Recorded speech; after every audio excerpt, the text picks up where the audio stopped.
Yeah, we made it. All right, so hi everybody. My name is Josh. This is Julien. Hi, I'm Julien. I work on the Spring team, right? Good to see you all. How are you?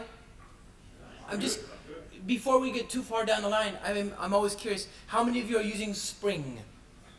Okay, good. How many of you are using a cloud platform like Azure? Okay, good. Okay, right on. You're not asking who's using Azure. Well, or who's using Azure in particular? Okay, good. Oh, okay. So the rest will be converters or converters.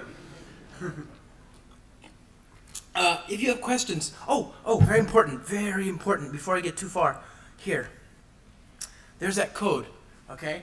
So we're about to write a lot of code together today. We have very little time together, unfortunately. But during this time, we're going to look at a lot of things. As always, the goal is not to remember what has been typed. It's more to appreciate what is possible. We're going to look at stuff in Azure, and we're going to then look at how that stuff is supported by APIs in the Spring community. Now, I have been a big fan of what Microsoft is doing for Spring users for a long time, right? They have been building integrations for Spring developers for the last at least 2.5 years that I've been working with them, right?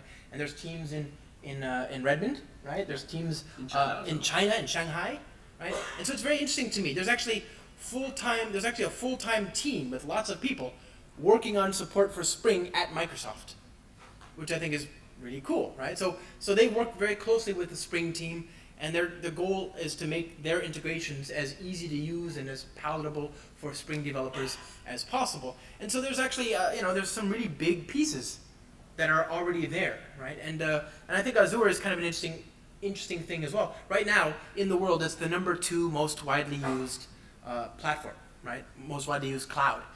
So being able to write code for that, I think is kind of interesting. How many of you know about Satya Nadella? The CEO, right? Very interesting person. Since he took over, the whole, the motivations for Microsoft have seemed to have changed. First of all, they have moved away from this idea that Windows, the desktop, is the most important hub in the universe, and they've sort of embraced this idea that it doesn't matter who builds the hub as long as they own it, right? And so, that's very reasonable. It's very pragmatic. So there was a friend of mine, a guy named Javier Soltero. He created an app whose name I forget now because it was years ago. Microsoft bought that app for iOS. It was the #1 email client on iOS, right? So people were using it on iOS more than Apple Mail. He bought that company and that technology, and they just rebranded it Microsoft Outlook for iOS, right? Very smart. So I saw that years ago. I'm like, oh, I get it now. They just want to control the platform, and that's fine, right? That's what everybody wants to do. Same thing for Azure. It doesn't have to be Windows desktop. It doesn't even have to be Windows on Azure, as long as they control Azure, right? So they've been very sort of open now, right? And so as a result, there's this, what is it now? So already more than half of the app instances on Azure are now Linux and Java and non-Windows, right? And that's a very interesting sort of situation. So when I see that kind of stuff happening, and I see friends like Javier, who's from SpringSource, right? Javier worked on Hyperic and all these things back in the SpringSource days. So to see him go to Microsoft and see people like that go to Microsoft, and now Julien. I was from SpringSource. Yeah, so. There you go. It's a long journey. I see a lot of smart people going there. So for me, it's been very interesting. You'll come one time. Oh, I'm happy. Why work on the secondary team working on Spring when I can just work on Spring? But either way, lots of good stuff there. And so I've spent a lot of time working with people on the Microsoft side of the deal, right? So we just had Teresa Nguyen and Kylie Liang, for example, on my podcast, a beautiful podcast. They were from Microsoft as well, so beautiful podcast. How many of you listen to podcasts? Okay, how many of you listen to my podcast, the only one that matters? Okay, the rest of you, get on it. There you go. Beautiful podcast. It's on iTunes. It's on Google Play, etc. So we had interviews with them. I did this blog, beautiful. Oh yes. I did this blog series last year, and it was very popular. It was one of the more popular things that we've done. It's a 6-part series to using Azure and Spring and so on together. So like that relationship has been very interesting to me. And so when my friend Julien here, you don't know anything about Spring, do you? No, I wrote a book, but right. 10 years ago. What are you doing since then? Just ASCII art, or do you work on anything else? What do you do? Yeah, that's the one thing I do, which is most known of, is JHipster. I don't know if some people here. Anybody here know JHipster? Yeah. Okay, there you go. Awesome. So more people know it than Azure. so there you go. That's cool. So you're now at Microsoft, Yeah, right? I joined 1 week ago, so I'm still quite new. Right. But JHipster has always had a good sort of integration with Azure and the cloud platforms in general. Yes, Right. we worked before with Bruno Borges Right. to support Jipster on Azure. Yeah. And it's working really great because Bruno is my boss now, so Oh, so small world. I need to say that's really good. Right. Okay. So that's very cool. So that's what we're going to talk about today. Now, how do you get started with Azure? How do you sign up for a new account for people who haven't done this yet? Well, you just go to portal.azure.com, I would go. Yeah, I'm not okay. Sure, in fact, So portal.azure.com. that's always where I always go. That's it. Okay. So And if you go there, and if you're a new user, you've got, I think it's $200 of free credits. okay. And what is that in like? That's And I mean, it's enough to play for a long time. right. Yeah. And then there are tons of free stuff for always, like free tiers for. Do you have unlimited accounts at Microsoft? For me, Yeah. I can. Yeah, well, it's kind of. I do at Pivotal. So you should come to Pivotal. If you want to play with Microsoft Azure, we have it. Anyway. So It's anyway. built internally. Right. I don't really know. Right.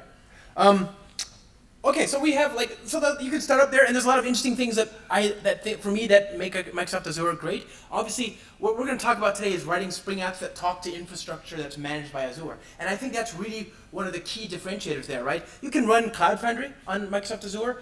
We were named Pivotal, and Cloud Foundry in particular, were named Partner of the Year for Microsoft either last year or the year before, I forget, because so many people generate, large customers, huge customers that come to Pivotal.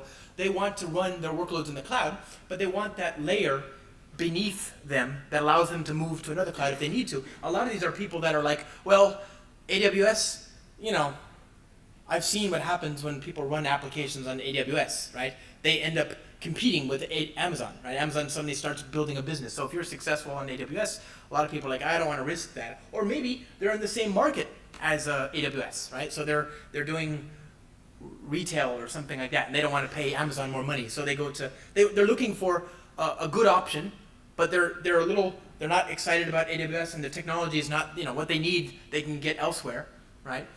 And they also want portability, right? They want to be able to say, okay, well, Microsoft's got all these really great things, but a lot of organizations want multi-data center strategies, so they go to things like Cloud Foundry. So we have a great sort of partnership with Microsoft, and as a result, a lot of people use that on Azure.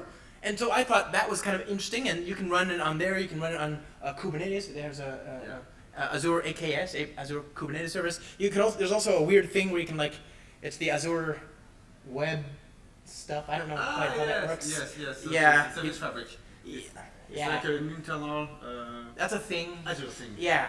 So it's mostly for .NET developers. Yeah, there's options, okay? But the point is that's not what we're not going to talk about that, because that's all sort of either it's not what I would recommend, which is like the Fabric. Fabric is fine, but why would you do that instead of something like Kubernetes or Cloud Foundry? And then and so that's all good. But what's interesting about Azure is all this other stuff, all this stuff that I don't want to manage, right? All this stuff that I'm not interested in managing, like infrastructure. So what we're going to do is we're going to build some software today that talks to these different things, and we'll introduce how to create them. What we're not going to do is create them on the fly, though. So if you've ever seen talks that I do, I don't usually spend a lot of time doing any one particular thing in my presentations. But with Azure, and with any cloud provider, not just Azure, obviously, it takes time. You have to provision infrastructure, and so I don't want to sit here waiting 5 minutes, making a cup of tea while my infrastructure spins up. It's not 5 minutes, but it's still longer than I want to wait. So I've already got rabbits up my sleeve. You know that expression? You see a magic trick and you've got a rabbit up your sleeve. So we're going to build new software today, and of course, in order to do this, we'll go here to my second favorite place on the internet, after production. Start that spring.io. Let me see here. Git status, good. Definitely not going to commit that. We're done with the slides? I think we're done. Anybody have any questions about the slides? Okay, moving on. Good. Downloads. Good. All right. So there's nothing there except for that poop from the OS. So we're going to build a new application. We're just going to use the latest and greatest stable thing. We're going to call this Azure. And we're going to bring in the support that we need to build applications today using Microsoft Azure. So I'm going to bring in the web support. I want Lombok. I want Microsoft SQL Server. I think I can see wanting to connect to Microsoft SQL Server. Yep. We have Microsoft SQL Server support on the Spring Initializer, right? Because there's it's such a huge demand, right? To be honest with you, I didn't appreciate before our partnership with them just how popular SQL Server is. I always thought it was just sort of like all Oracle and then like Postgres and MySQL. But SQL Server is awesome, right? And I'm glad to see that it's very popular. So we added it to the initializer. And today, you saw the keynote. I think you probably heard about R2DBC. Is that true? R2DBC is our reactive API for SQL data store access. You can use SQL Server both reactively and non-reactively, right? So it's actually it's ahead of Oracle in this room. Yeah, and the good thing is that the driver is open source, not like Oracle. So right. When you get your POM, everything works. You don't have to register to oracle.com. Right, to download the jar or anything like that. It's awful. So all that stuff, we're going to add that. We're going to add that there. We're going to use JDBC. And then we need Azure. We need the dependencies for Azure. So we're going to bring in a few of the different dependencies. I think we're going to use Azure support. We just need one, really, right? We just need one. That will bring in the dependency management that manages the versions of these Maven plugins, Maven dependencies. And with that, we can then just bring in the other dependencies that we need. So we've only got a few checkboxes here. There's way more options than there are checkboxes, okay? Anything else that we need? Key Vault, if you want to share it. Or Can you? Do you have a demo? Yeah. I haven't used it. You haven't used it? You can do it? Oh, yeah. Okay, good. We'll bring Key Vault. Good. We got a new demo. Oh. Good. So we're going to go hit generate. If we have the car, yeah. Yeah. And provision. In my account? Yeah. Okay, so we're going to open this up. Okay. And while we're there, how do I provision Key Vault? Oh, just type it, Key Vault. Okay, go for it. Oh. It's not Azure. Oh, still it's okay. Okay. So the one, Okay. I say Josh. Beautiful. Beautiful. Yes. Beautiful. Choose the existing one. There's one called Beautiful. Just, drop down. Yeah, it's just I have trouble with your mouse. Oh yeah, he's now on Windows. Yes, it's awesome. Nice. Yeah. I looked at the new I looked at the new Surface Pro. That's pretty interesting. I bought a Surface Go for myself. Pro. Yeah. No, Go. Go. The little one, very small. I want the big one. Like, okay. Yeah, that's why your backpack is like 30 kilograms. Well, I keep a WebSphere cluster in there. It's It's a fat jar. Yeah, it's a very fat jar. Yeah. Okay, so we got this now. Create a Key Vault. Yeah. Okay. Beautiful. Good. And choose a resource group existing. Oh, yes, sorry. Okay. Beautiful. We're gonna just let this run in the background. Yeah. And we could have chosen. Oh, yeah, so people can see how you create resources. Yeah, we'll do that again. And if it's slow or not. Okay, so it's refreshing. Honestly, it's not that slow, but Good. You never know. Yeah, deployment failed. Oh, okay, so maybe we that was it's already in use. Ah, so you already did it. We should have refreshed the first time. So, Key Vaults. There it is. Yeah, okay. Go to the resource. So the first one's ready, and I deleted the second one. Sweet. Okay, so you can show that later, right? Yeah. Okay, so what we're going to do is we're going to build an application that takes advantage of all this stuff. We've got a brand new build here. In order for this to work, we need to add some more dependencies, right? So let's go ahead and we're going to add some dependencies here. And I think the first thing that I want to do is I want to look at something that's boring, something that you could do without Azure, but that would be much more difficult, right? One of those examples is SQL Server. SQL Server is, again, just a really interesting thing. Again, when I think about databases, right, and when I think of like true enterprise-grade databases, if you asked me 15 years ago which 3 databases could I guarantee would be a good fit for any organization, I would say Oracle, Oracle, DB2, and SQL Server. Right? These things had the features enterprises need, like at-rest encryption of data. Right? This idea that you can add data to a database and have it be encrypted by the database itself. That got added to, Postgres has that now, for example. But these kinds of things are very, very useful. So what we're going to do is we're going to use SQL Server. And I don't know if you've ever had to manage a SQL Server database, but it's not something that I enjoy doing. In fact, I would much prefer not to do it. Although I guess it's now possible to deploy it on a Linux. It's possible to run SQL Server on Linux. Yeah, there is also a Docker image. Oh, that's crazy. You can run it on Linux now, SQL Server. So the world is different. Anyway, It comes from Sybase originally. Right, I know, but more than 20 years ago. I thought they did things to undo the portability. So the fact that you can now run it on Linux is great. But the point is, I'm not going to run it at all. It's just on the cloud now. So I've got a SQL Server instance. I went to my home essentially, and I searched for SQL Server. And then you can see that there's SQL servers. You create a server, and then you create one of those. And when you have a SQL server, then you create a database, right? So I've got SQL databases, and then in there I've got adventures. Now this is based on a template image, okay, provided by Azure. It's just a template database called Adventure or something or other. And then you've got tables in there. So where's my tables? Where's my data browser? Data security. There's a way to view the data. Query editor, that'll work. That looks right. Password, what is the password? So I'm gonna, Beautiful. okay, it's probably, maybe? Fair, that's okay, no problem. No, so the nice thing about Azure is that they have this thing called a resource group, okay? And so a resource group, you can create all these managed infrastructure pieces and assign them to a resource group. And then when you're done with your presentation on stage, you delete the resource group and everything that you created gets destroyed. So I can show you passwords, and I don't care. It's all going to be gone in a minute anyway. So, grep password. Okay, so SQL Server. Oh, PW. I'm so smart. So it's springtime. Okay, so I'm going to add this here. I'm going to log in, hit OK. And there's my database tables. And I've got a bunch of tables already. And I've got a table called products. So I can say select all from, actually I wonder if I can just double click on, there you go. There's my schema, right?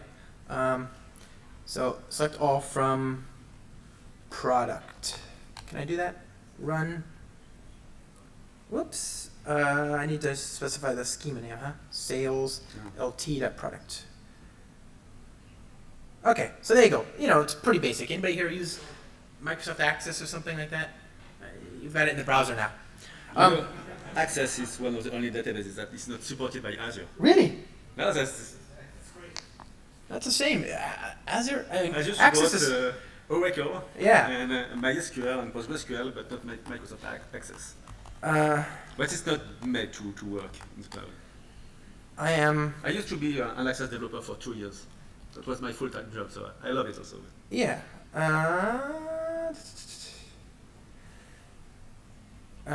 Statistically, is this it? There you go.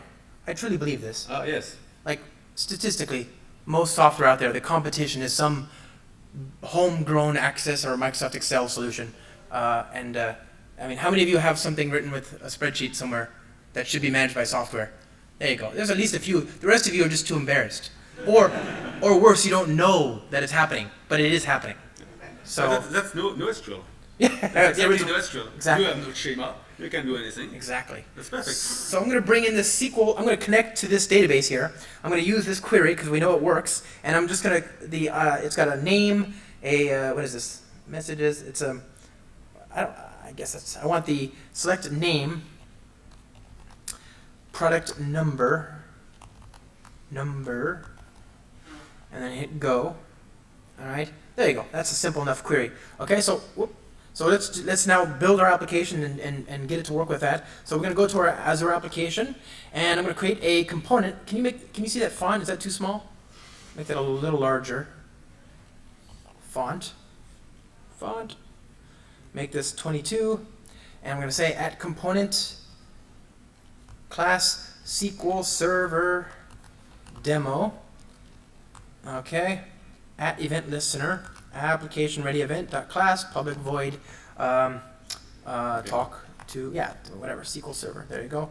And what we're going to do is we're going to inject the JDBC template. How many of you have used the JDBC template before? It's a very common, anything, I think if you used Spring 15 years ago, the reason you got into it was probably because of JDBC template. Exactly. That's Right, same, yeah. That's what happened to me. And I'm getting better, okay? Like, in the very beginning, I was all about this. I would always just add the constructor and, you know, whatever. But now, I'm starting to like this Lombok annotation. Have you seen this before? Lombok allows you to synthesize a constructor. And so I'm going to use that. I'm going to say jdbc-template.query. Come on.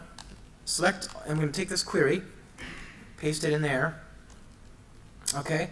And I'm going to provide a row mapper. So the row mapper, and we're going to create an object of type, what do we call this here? It's called a product. Okay. So static, not short, static class product, private string number, name, yeah, and then private int number. Is that right? No, those are strings as well. Number, yeah. A product number. Right. So number, and that's product number. I'll map it in the SQL, but I'm gonna. It's redundant. Product number is silly. So product.name, product.number. So okay. So I'm gonna map it to a instance of this product. Okay. And there you go. And what I'm going to do is I'm going to visit each product. I'll say new product result set dot get string. The first field is the name. Is it capitals? Yeah. Capital N. No. And then the second one is the Product number. yeah product number. Okay. And that should work. That should give me a result like that. Okay. So I'm going to visit each one of those results that come back. I'll say for each, and I just want to log it out, and I'll use my logger, which I'm going to synthesize here using log4j. So there we go, log info. Now in order for this to work, I need the config that allows me to talk to Azure. So it's just standard spring.datasource.stuff, right? I'm not going to do anything special here. So, okay. So, okay, properties. And data source. There we go. Paste. Okay, so all I'm doing is I'm saying, this is the password, here's the password, here's the URL. The URL has the password in it. Keep that in mind. So you need it twice for some reason. You could probably get away with not having it here, or not having it here, maybe. Yeah. I haven't tried it, but it should work. You want to take the chance? Yeah. Here we go. Go, go, go.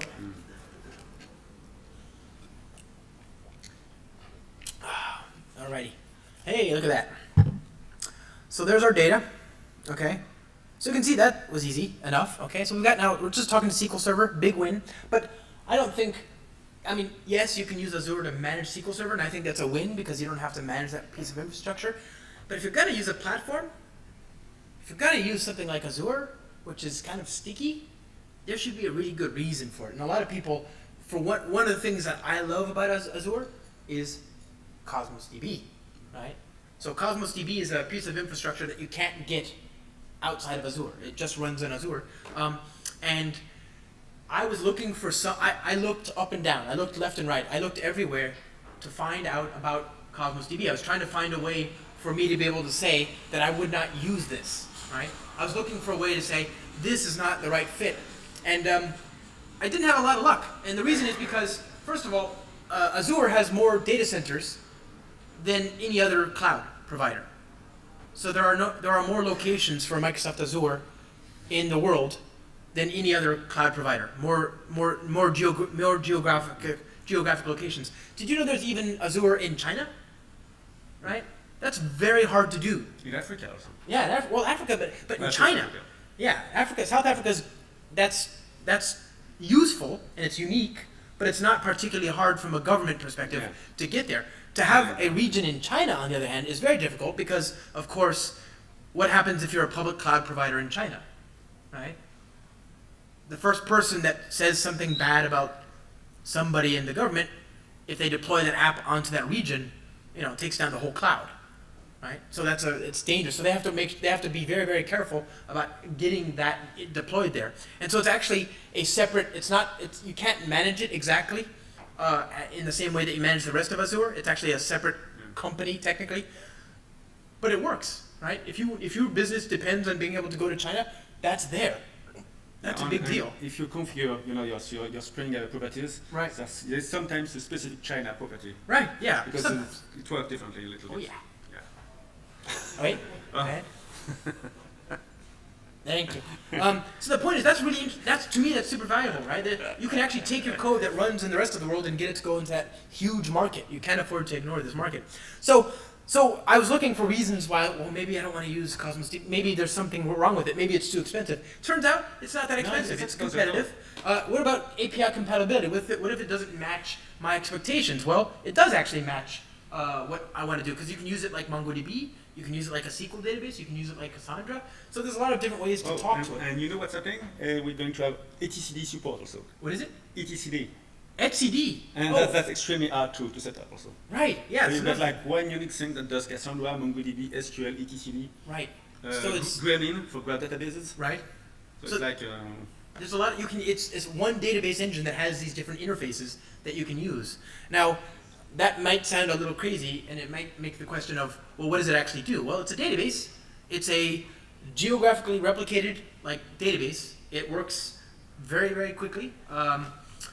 When you use it in SQL, you can issue queries against it that are SQL. You don't update exactly using SQL, but still, some very interesting options. So the point is, if you're using it, if you want to use it, you can use the low-level API, or you can use it from Spring Data. So there's actually a module. Yeah. Oh well, there are two APIs. There is an asynchronous API right. if you want to do reactive stuff. Right. There is a reactive synchronous right. API, and this one works with Spring Data. Right. Because Spring Data is synchronous. Right. Well, there's reactive Spring Data as well. Oh yeah, but that's not supported. We don't have that. Yeah, that should be the next time. That'll be coming. So the point is, there's a whole Spring Data integration, and that's what we're going to show you here. So I'm going to go back to my build, and let's see here. I'm going to open up this project file to remember the build file. Okay.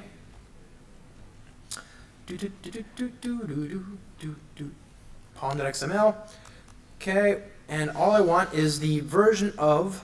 By the way, if you're using Java 12, you're going to need that. Java anything greater than 9. You'll eventually need this, so I'm just going to go ahead and add this right now.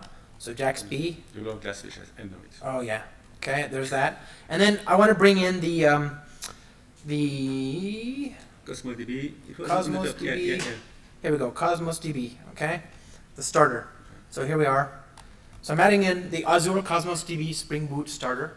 And again, I don't have to manage the version, because that's already managed by the Spring Boot BOM. Yeah. Are you all familiar with the Spring Boot starters? Yeah, you just import them and you get everything set up automatically. You've got the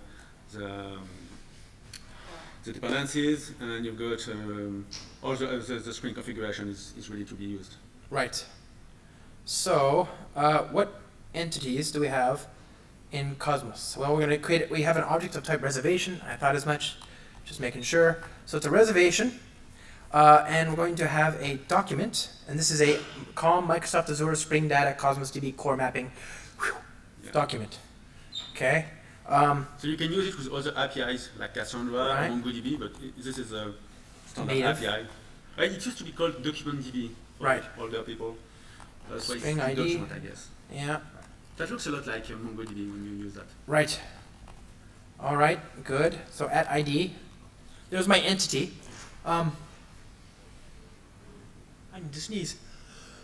Oh dear. Okay. Merci. Huh? So now I'm going to persist this into the database. I want to be able to manage the life cycle of it, and so I'm going to use a document DB repository. Okay.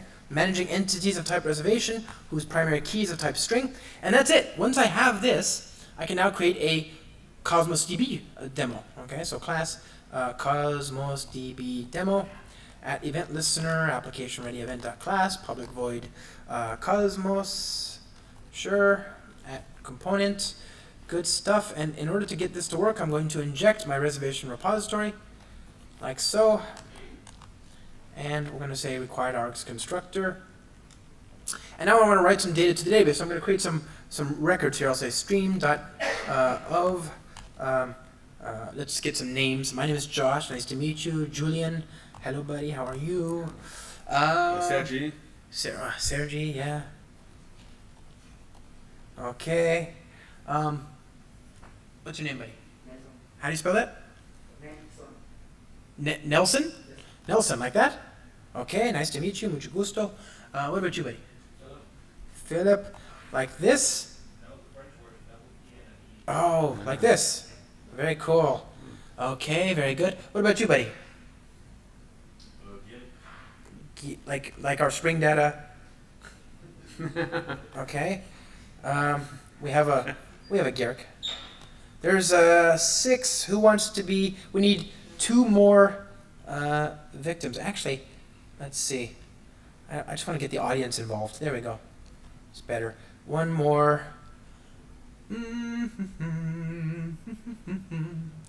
I'll just think of some names here. Madura, Violetta, and Olga. There we go. So nice. Yeah, you pretending there are many girls in the room.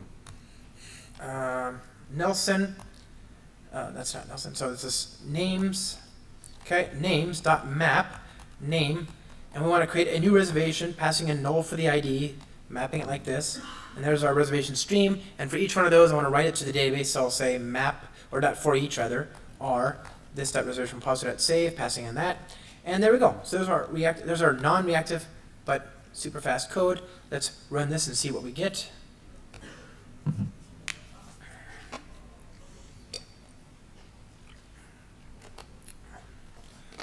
Oh, I need the configuration. Oh, yes. So, Yeah, you need to configure the keys. so we're going to take these information here. There you go. I see people taking photos. Yeah, the password. Yeah. So there's my Cosmos DB instance, right? It's called, this is the database name. Here's the URI, and there's the key. And you can get that by going into, of course, your portal. Okay. Cosmos DB. Going to your instance, and then you go to your keys.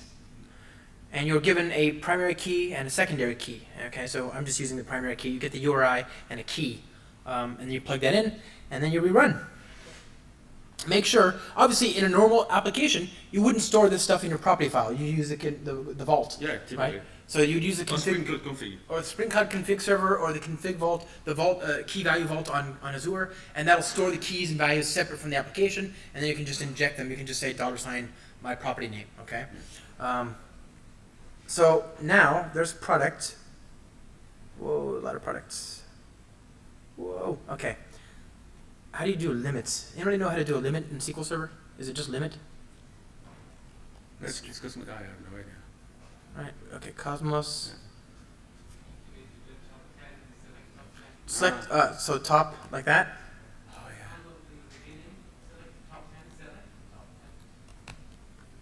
yeah. Okay, let's try that out. Fingers and eyes crossed.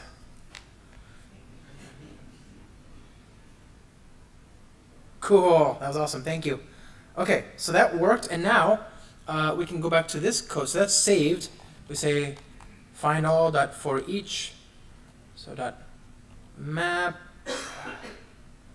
Okay, well actually I want to say for each, and then we just get all the records back, and we just log it out. So and log for J. Oop. Cool. We have only 10 minutes left. That's fine. We got 2 more demos. Yeah. Life is good. So here we go. There's our reservations from Cosmos DB. There's our data from SQL Server. Now, I'm using SQL data stores here. That's fine. A very common thing when we build a distributed system, of course, is you're not just doing synchronous reads and writes. You want to actually decouple the system, especially when you move to the cloud. And when you decouple systems, what's the easiest way to do that? A message bus. Exactly. And so there's actually a really interesting sort of branch of work that's being done at Microsoft, being led in part by a gentleman named Clement Vasters. He works on the AMQP specification. It's absolute genius, mad scientist guy.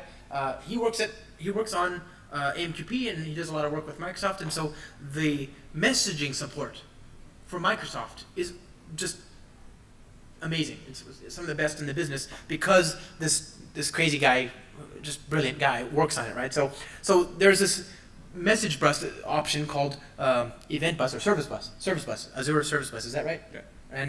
And that speaks multiple protocols. So you can actually use it from AMQP. You can use it from JMS. You can use it from a number of different APIs. Oh, JMS is not a protocol. Well, it's an API. Yeah, there's an API binding that allows you to talk to it through AMQP. You need to use Apache Cupid if you want to. Yeah. You can use Cupid, which gives you a JMS binding. So there's a lot of options there. Or you can just use the native API, and that's fine. So that's what we're going to do, is we're going to use the native API here. So I'm going to create a class, service bus demo. And what I'm going to do is I'm going to register a listener.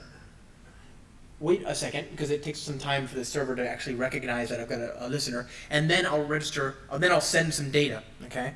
So private final I topic. I need to actually bring in the dependency here. So we go back to this, pom.xml, and we're going to add in Azure Service Bus Spring Boot Starter. There we go. Okay, that seems okay to me. So we're going to say private final I topic client and private final I subscription client.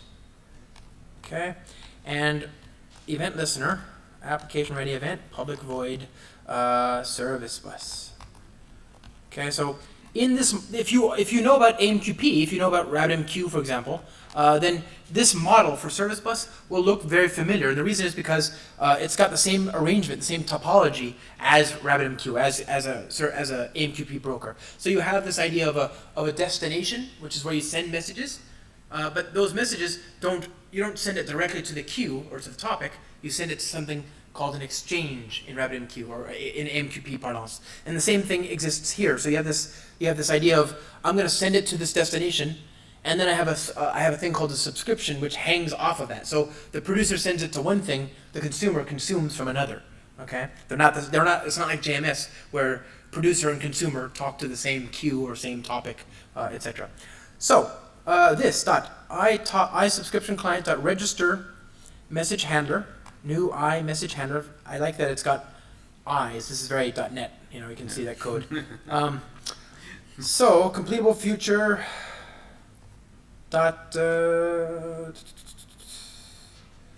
whatever null. Okay, I don't care about that. All I'm going to do is I'm just going to log the message, right? Unhandled. Oh, I need a exception. Throws exception. And when the message arrives, I'm going to log out the message. Okay, so log4j, log.info, new message, message.get content type with correlation ID, message.get correlation ID, and body message.body. Okay? Oh, I need to make that a string because it's just bytes. So it doesn't care about how you represent the data. Okay? So there's my thing. Okay? And log.error exception. And then finally, once that's done registering, I'll sleep 1 second and I'll send a message. So this .itopic client .send. Now how do we send the message? Azure application. It might be, just new message. Good stuff. Good stuff. That's exactly what it should be. Hello at instant.now. All right, let's try that out. 2 minutes. Let's just say 3 minutes. It's fine. Nobody's gonna die. Okay, so we need configuration. Oh yes. Fair enough. Like every time. So yeah, properties, service bus. Good stuff. Good. Okay. So here we're going to, we've got a connection string, you've got a topic name, and you've got a subscription name. These are two different things. You're sending messages to a topic, and you're subscribing from the subscription. Okay.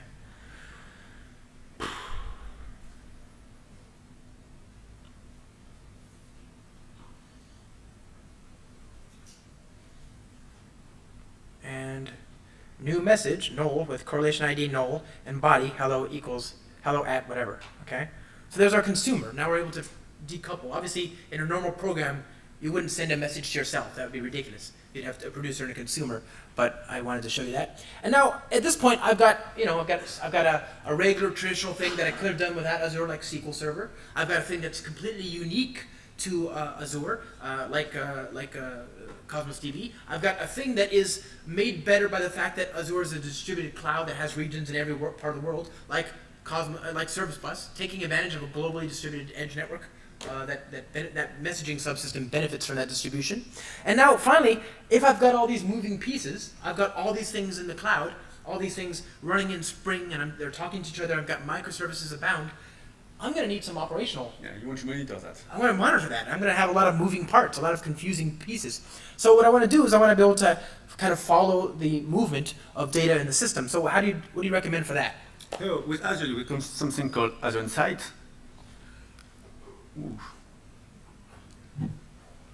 Application Insight, sorry. Ooh. I am not used to your Mac. He's now on Windows. Yeah, I have so much trouble with that. And he's using the different keyboards. So keyboard layout. Azure Insight, it's a full monitoring solution. If you use something like Prometheus, it's kind of the same thing, but it's all hosted by Azure, so you have nothing to do to use it. And we've got, so you need to click on it. Beautiful Insight. So this is going to give you lots of shiny graph of your apps, if you, well, by default. What's good is that there's an integration also with Spring Boot. So there's also a Spring Boot starter. I don't remember where you put all your starters. And go back there, and then Pom.xml. Oh yeah, Pom.xml. No, the other one. Oh yeah. Oh yeah. Pom.xml. Pom.xml. You've been off the Mac for like a week and you've forgotten everything. Yeah, it's awful. I can't use that. There you go. Command C. Command C. Where's command on that? Oh, my friend, tell me what to do. I'm here. I just want to search. I'm here for you. Insight. Oh, it's here. Sorry. Okay, good stuff. I'm ready. It's been a week. He used Mac for years. Yes. And now he's gone to the Windows side. No, but I will come back to a Mac pretty soon. I mean, Windows is it should fine. arrive. I'm looking at the Pro. That looks good. No, honestly, I should get a Mac next week normally. Yeah, we fixed the version because the API changed a little bit. And plus, it's not included in the release train for the Microsoft Spring integration yet. Yeah. Right? Well, also, what's going to happen is that there's a support of Micrometer with it. So in the next release, you will have, Micrometer is the new shiny monitoring thing from Spring Boot. Right. And so it's going to send metrics for your cache, for your data source, for your everything. And you got some sort of API for that. Right. And so what's going to happen is that Spring Boot now is going to send through Micrometer all those data to Azure Application Insight. So you will have your Spring Boot Insight data inside Azure, and for free. Well, there's like nothing to code. So yes, you would. What did you want to do? Forgot about this part. There.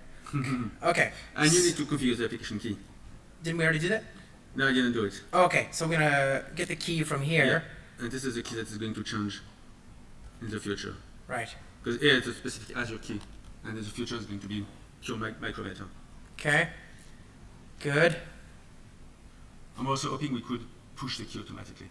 You know, there could be like an automatic Spring Cloud config thing. Right, and just pull it down. Push the key, and like on Azure, you just click on I would like Insight, and it just works. Okay, so localhost 8080. We're just connecting ourselves to Azure service ourselves. Hola. So as it's a monitoring service, it can take a little time, a few seconds to get the data. Okay, I'm making requests. But that's something really fun. Yeah, it's going to appear very soon, but you can click on Live Metrics. And normally, everything works well. Yeah, it's going to work well. Because when you get this screen, it's good. Yeah. 5. This is connecting to your app. There we go. Live. So you don't need to wait. You have the data straight away. So if you click again,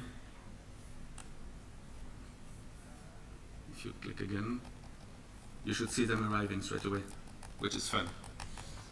Okay. So I'm driving traffic on the left, and you can see it arriving on the right. Alrighty, my friends. I hope you got something out of this. Gracias por venir. Thanks so much for coming. Did you have any questions? We're happy to answer them. Good job, buddy. Well, good job for you. You did everything. Let's sing a song.